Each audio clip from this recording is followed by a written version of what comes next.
is an E46 M3. Arguably peak BMW. But there's that one thing that everyone always complains about. That awful exhaust noise and the boot floor. But the CSL airbox definitely makes up for it. This is Cav's M3, and believe it or not, this is his first BMW ever.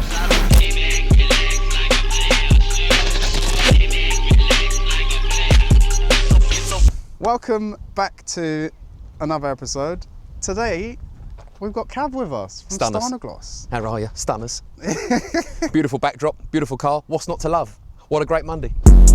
The face of a detailing brand which we'll come to in a bit, and this is his company car, a lucky for some. And as it's his first time modifying an M3, we want to talk about what parts he's chosen and why, and whether or not he's fallen in love with it or not. And later on in the video, we'll go for a little drive. So who are you? Who are you? Who's asking? And what do you do? HMRC are asking. Jack William Kavanagh, 17th of the 10th, 1990.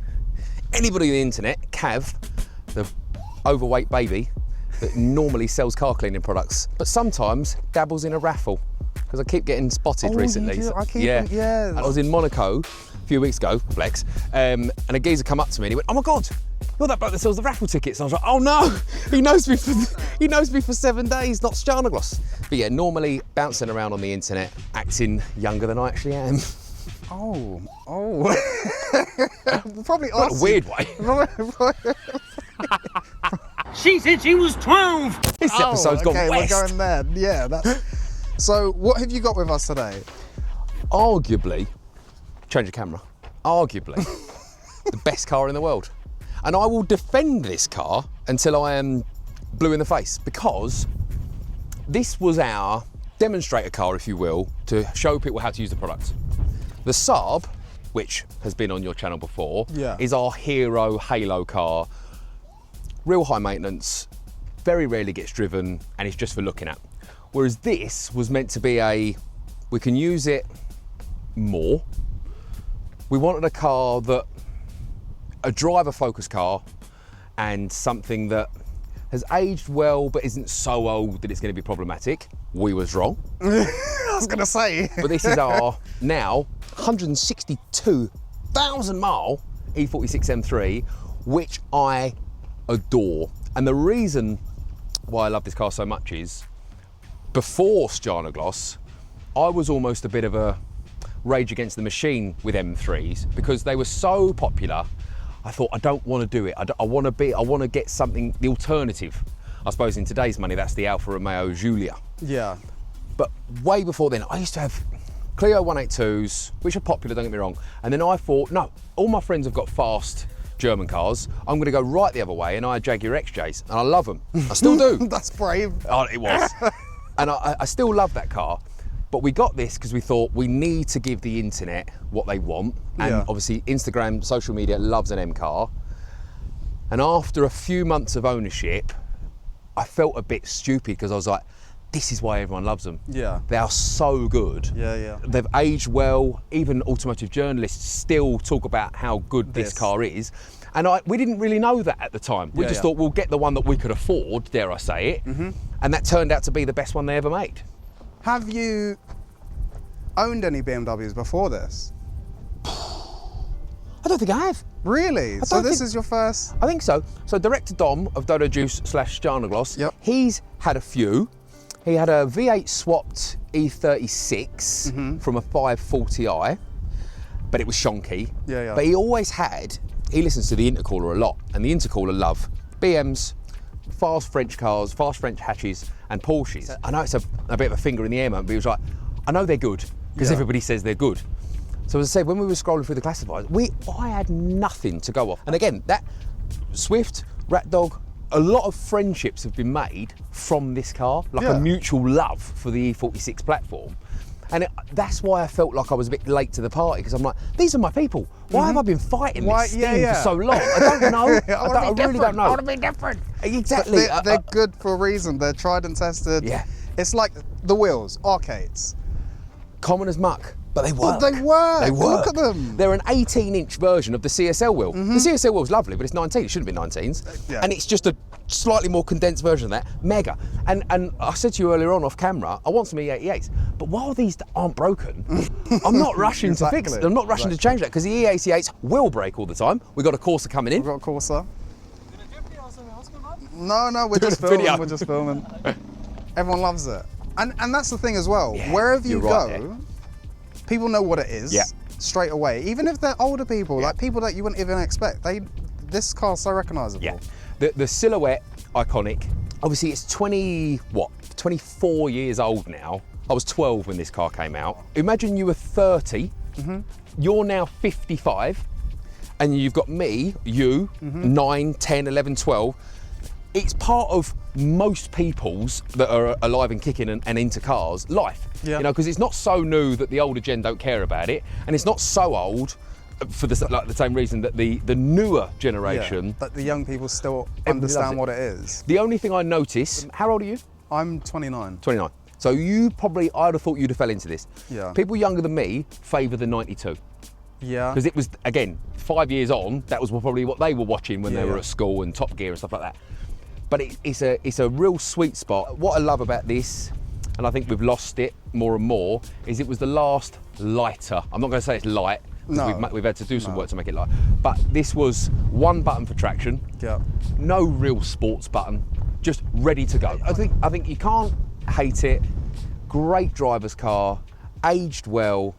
And again, we didn't know this when we got into it. And we do talk very romantically about this car, but it literally helped the brand turn into what it became. Yeah. And that's why it will never, ever leave the brand. The M2, replaceable. This, never.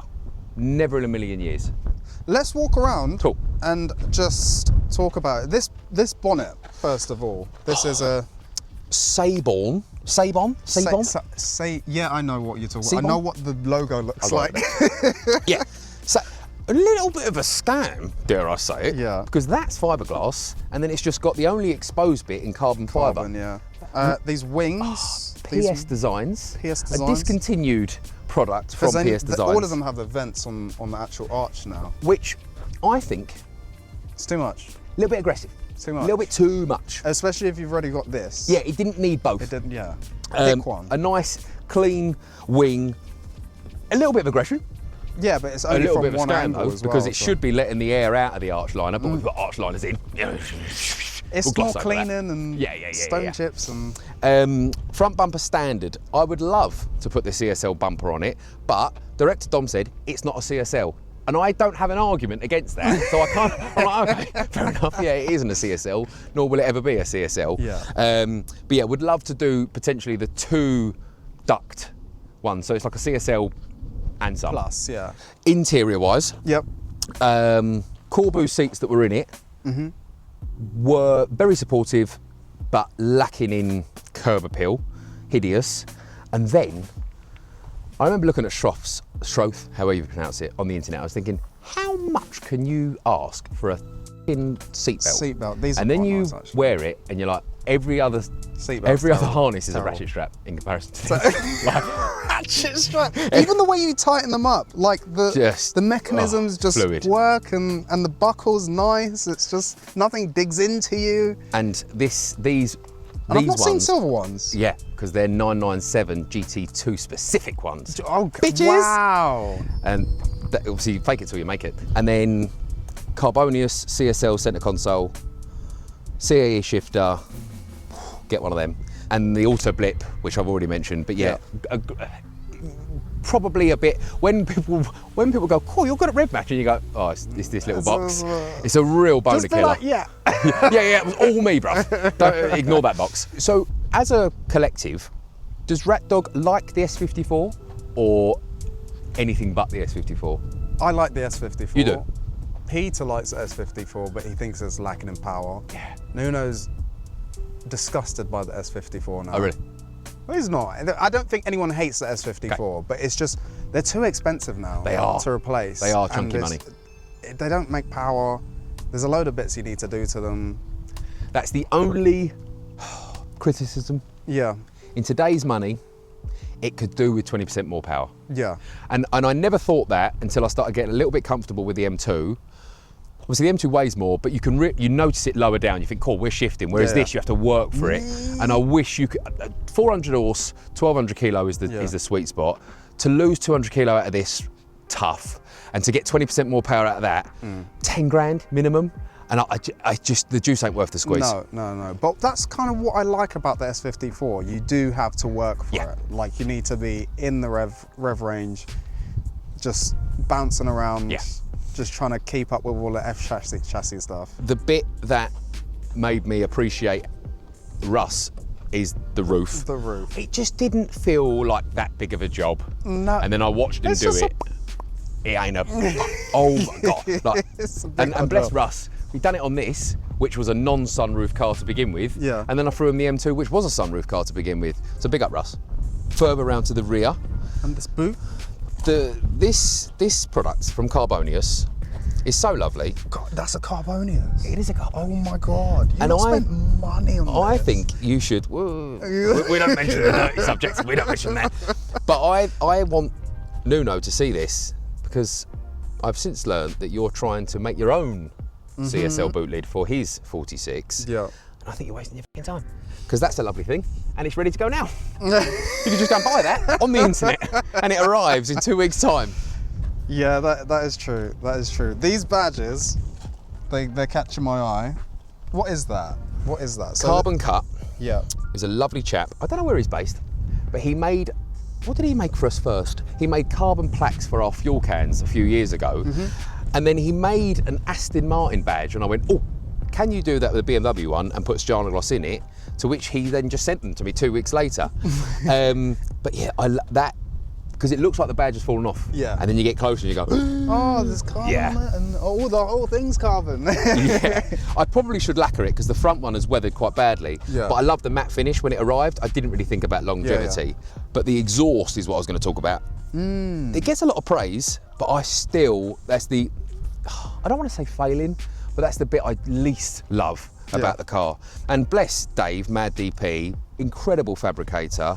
That was one of the shonky parts of the car when we bought it. It was just manky, and it was just, I looked like I'd been welded with pigeon added shit. on, basically. Yeah, exactly. Sounded crap, then it fell, well, it didn't fall off, but it broke, and then he put a back box on it, and bless him, really went to town. It was a beautiful thing. Started it up and I was like, it still sounds shit. It still sounds so bad. And then went back a few weeks later to have the rest of it done up to the manifold. Yeah. And it does sound good, but I think when you have cats in a 46, which obviously we all should do, they just don't sound very good. So I would love to go full fat, just make it a track car and decat it. The cats, the decat really brings out more Ross. Have you heard? Oh, there's a chap on Instagram, you will know him. He's got a white one and he's gone 6 into 1. Yeah. It sounds like a V10. Yeah. Mega.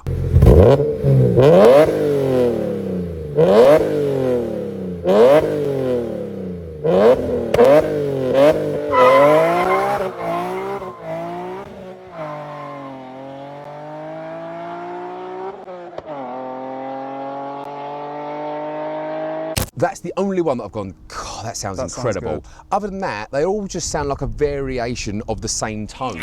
Yeah. But fortunately, leading us back to the front of the car, the best sounding part of it is the plenum.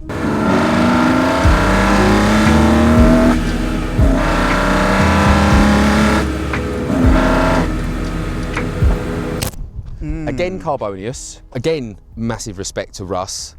You see it on the website, you think, £2 grand.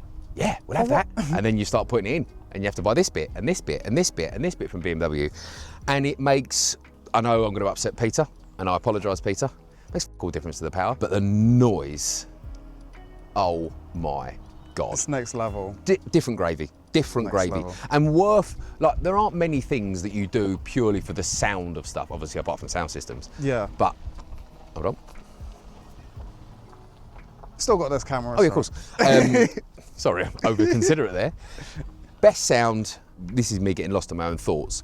The 92 M3 plenum probably settle the 1992 S65 engine. Probably does sound better on the plenum than this. But because it sounds so good at the back end, it takes away from. Whereas the only good sounding thing about this car is the plenum. So you really latch onto it. When we went to Bedford in January for Swift Track Day, and I got to drive this and the M2 back to back, which I'd never done before, the plenum literally makes the hairs on your arms stand up. And that little auto blip, PS Designs, again, that is compensation for a lack of ability. But when it was blitzing through the gears, bum, bum, oh my God. Like everything, I was a race driver. I was Max Verstappen for those few minutes where everything just came together and I wasn't overthinking it. There was nobody else on track. And when I then got to get in the M2, numb. And it's, I think it's the plenum, I think it's the steering feel. And one other thing, again, probably a lack of ability or a lack of understanding, this car, there is no front end, back end. It's all one piece. It all goes around the corner together. Whereas the M2, sometimes the front will push out, sometimes the back will step out. Whereas I have never, it's just all touch wood, one. I've never lost grip, ever. And that, obviously you could push past that and lose a grip. I respect that. But I have lost grip in the M2 a couple of times. Probably because it's a faster car and it has a lot more acceleration than the turbos. Whereas this, I'm at one with it. I get it. But and another thing that I get quite soppy about with this car, and like I said, it was a bit of a rage against the machine. But when we were at school, there was a kid, Jack Newman. Dad was caked. Brand spanking new one of these. And it must have been a football or a rugby match or something like that. And he pulled it into the car park. And the whole, and bear in mind, my school was affluent, but we weren't. My school was. That pulled into the car park and every 12-year-old boy just stopped and stared. And I remember thinking, oh, that's a special car. Didn't really know a lot about it, but I remember thinking, there's something about that everyone's just latched onto. And I only remembered that after a couple of months of ownership, and I was like, oh my God, this is that car. The one that the popular kid in school's dad had. And there's so many reasons why I get wet over this car, but it drives, I think it looks incredible, it sounds incredible, apart from the back end. And also, and like I said to you earlier on, it's made me create friendships with people that I would probably never have crossed paths with before. You know, and that's value in that, real value. Also the fact that you have to not do so much, you don't have to do it, but for what we want to do with these cars, there is a lot of things you have to do to them, which involves meeting a lot of new people and experiencing a lot of new things. You boys do this to the nth degree. The late nights, that's where the memories are made. It's a takeaway, and you're dicking around, you're cracking jokes. Whereas when it's a transaction, i.e. you drop a car off, it gets the job done, you pick it up. There's no relationship made there. And if I'm being completely honest, when we first booked this in for some work at Swift, and I think that came off of a recommendation on Instagram, it was very much, this needs doing, can you do it?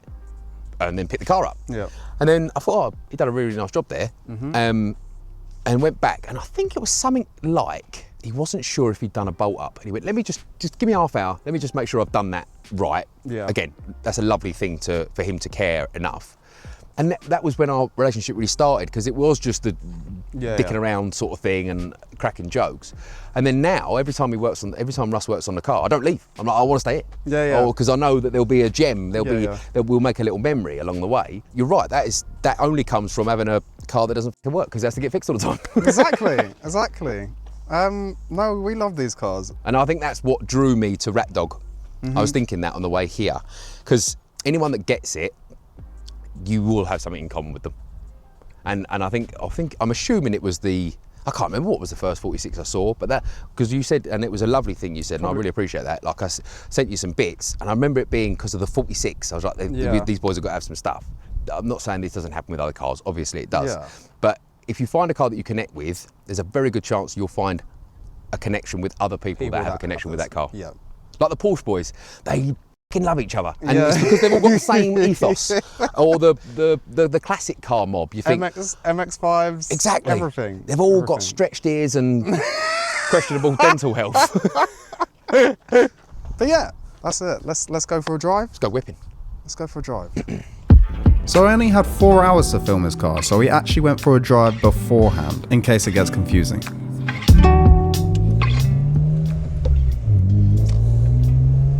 we've got a bit of rasp. Just the worst noise, isn't it? I love it. Do ya? I love it so much. I want to love it. And somebody commented on my video the other day saying, that sounds so good. And I was like, fella, we got different ears, because... I love it. But I can understand that people don't like it that much because it's so unique to the E46. Yeah, because they never wanted it to sound like that again. No. They're like, No. oh, we cocked it up so much, we're going to have to go V8 to make up for it. How long have you owned this car? So, we got it we started the brand in 2019. Okay. And then I believe we got this in the January of 2021. Yeah. No, it might have been a little bit later in the year, because I remember it being peak COVID prices, and we probably paid a little bit more than we should have. We paid 19,000 for it. Oh my God. Yeah. And this is when... That's peak. Peak. Was anything done to it? Yes, lots of things done to it. Okay. But lots of things done very badly. Oh. The journey of this car, it looks like, from the service history, a chap owned it for about 5 years and chucked a load of money in. Yeah. Spent it well. And then it had two owners that didn't really have the facilities for that big man, couldn't back it, Yeah. and there were some shonky parts, some shonky fixes. And then we got it, and we probably had to spend 6, 7 undoing the shonkiness. Oof. Just undoing this. Yeah, Okay. like just some, the cooling system that had been put in Yeah. didn't work, and it had to be, like, again, it's not the worst fix in the world, but it had to be operated by a button. It didn't work on the thermostat. Yeah, okay, right. And then we started making it our own. So, roof, boot, suspension. Yeah. The brakes were already on it, and a lot of people dig me out for having the F-Series blue brakes. Yeah. But I would say the most important question to ask with brakes is, have you ever run out of brakes? The answer to that is no. So I'm all right with them. That's all that matters. It would be cool to, like, bucket list would be carbon fibre doors, full cage, AP racing brakes. Yeah. But how much weight am I going to save from the doors versus the cost? Crazy. And I feel like, are you undoing the weight saving of the doors by putting a full cage in a little bit? Yeah. And then the brakes, as I say, if we had a spare £5,000, you'd do it. But while they work, and also it's a bit of a talking point, people go, are they the... F-Series Yeah, they brakes, are the new... Like, it's a cool thing to sort of retrofit the newer stuff to the older stuff. Yeah. I like it, and it does look OEM. Yeah. When we got this car, and obviously, Yeah. as I said, it cost us a chunk of change to get it working again. Russ of Swift said, Cav, the HSDs that are on it, shout out to Driftworks, the Yeah. HSDs that are on it, we reckon they've been on there for about 60,000 miles. Oh my God. So they've earned their money. Yeah. It's probably time to update them. Yeah, Cool. yeah. We didn't have a lot of money in the pot for new suspension, and I said to him, what would you suggest? And he went, I've got Bilstein Club Sports. They're mega. How much? 5?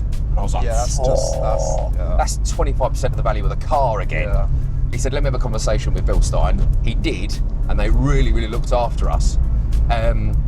So that's why I'm so loyal to Bilstein, because they really helped us out at a time when we needed it.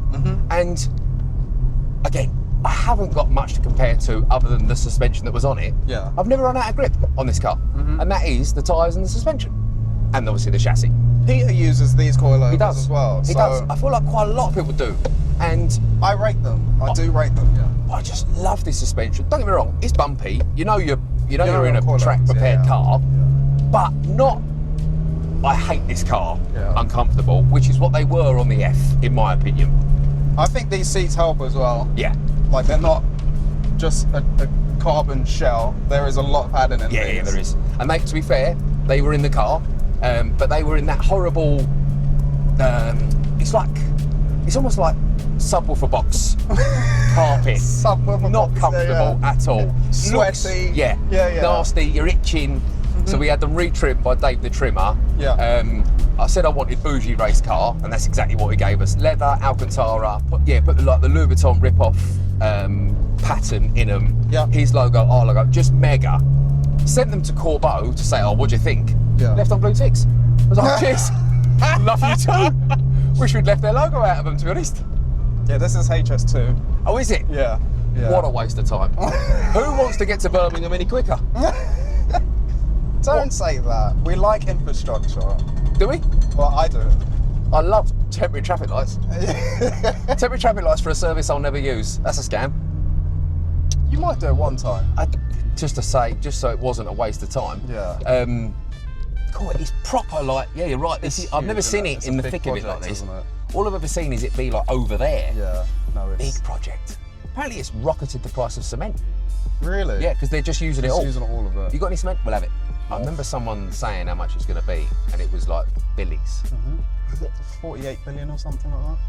And I guarantee by the time they're done, they'll double it. Easy. 48 million. This is nothing to do with the E46, but... And that's the whole goal of this car. The CSL that they never made, really. Like, it's all about the manual. Yeah. And obviously the number plate is about the manual. Like, that's in my opinion, and I think most people's opinion, the CSL, like, I get that it was your cutting edge technology, but why didn't they even give it the option of a manual? Of a manual, yeah. And we beat it on weight with the cage. So we're 1390 kilos with a cage and half a tank. 1390, yeah. How have you got it so light? Literally, only the carpet is, all the sound deadening's gone. Okay. Carbon, fiberglass, carbon. Yeah. All sound system, all air conditioning, and not just take the head unit out, like all the wiring gone, speakers out, everything out. But it still retains that Club Sport look because it's got the carpets. I do think I've done Russ a disservice by putting the carpets back in because you can't see how much work, and it's pretty under there. Like, he's tar and glue removed, all the remnants. But yeah, 13. When we put it on the scales, I thought it'd be cool to be the same weight as the 46, and it literally plonked down 1390 on the dot, which to the best of my knowledge is what the CSL weighed. Peter's one's 1450, I think. What are you doing, bruv? You've been eating. I don't know why it's so heavy. You've got everything in there. Well, actually, I take it back because that was with a dead weight battery. Okay. And now I've gone back to the heavy boy battery. Yeah. Only because dead weight batteries, to the best of my knowledge, don't love trickle charging, and because this was they don't like anything. Okay. Yeah. and when we went to the ring and Misha drove the car. Yeah. It had not long had the lithium battery in it. Yeah. And there was something, and I'm not poo-pooing either deadweight or PS Designs, something wasn't talking or working well between the auto blip and the deadweight. Something weren't working. And as I say, it was neither or's fault, but when we went back to the heavy battery, it wasn't a problem anymore. As I say, I know a lot of people run them deadweight batteries, and I know a lot of people run the auto blip, but I don't know anyone that has got both lightweight battery and the auto blip. So we took it out just for, it just kept, it was like an earthing issue. You'd go to turn the key and there was nothing. And you'd have to basically jump start it and then it would work. And then as soon as you turn the car off again, something wasn't communicating right. This is very anti-rat dog, and I apologise, but that auto blip makes you sound like a hero. So I ain't going. I'm not taking it out. You do what you need to do. Yeah, exactly. and like the fact that I don't have to think about heel and toe, I love it. Gangster. That was a Rolls Royce Silver Shadow for those that didn't see it. I think we might have got one angle. Yeah, at sure. least. We were 17. But yeah, no, the dead weight battery, from our experience as well, we've tried it a few times. What we do now is just go with a simple, off-the-shelf, 250 quid lithium-ion battery if you want to get one. And I think it was a 15 kilo saving, which makes the difference between 1405 and 1390. It sounds mega on the thumbnail, but the juice weren't worth the squeeze on the driving. A normal standard battery is, and these are so like voltage sensitive. Yeah, seems the newer you go, the worse it gets. Is it? Yeah. Okay, so it was 1390 with the dead weight, so now I'm 1405. Okay. And then me getting it is basically 2 ton. That's a ridiculous way. It is. That's ridiculous. So proud of it, because that was the thing. Match the CSL weight with the cage. Yeah. I'm assuming a manual box is lighter than an SMG. Yeah. But yeah, that was the goal, and we hit it. Yeah, so when Misha drove it, one thing I really let myself down on, probably naive, probably a bit ignorant, I said to him, do you think this would compete with a CSL on time? Yeah. And with no hesitation, he went, yeah, because tyre technology. Like, it wasn't even, there's no point in comparing apples with apples because tyre technology has come on so far that it's not even a comparison. And I thought that was ignorant of me to ask that question. And it was stupid, really, that we sort of said, could we make a CSL destroyer? Yeah, just put new tyres on. That's it, that's what you need to do, really. Just get some semi-slicks that aren't from the early 2000s. Because I think they came with Michelin Cups, which were before Cup 2s. Right. Which were an epic tyre, but they were very sketchy in the wear. Okay. Very, very sketchy. So it was an I think you had AR1? to sign a disclaimer when you spec'd it. To say I won't drive in the rain. To say that if anything happens, It's on me. It's on you. Really? Yeah. That's quite cool. And left here. Is that E46s or CSLs? CSLs. Yeah, that is cool. I'm signing away my life.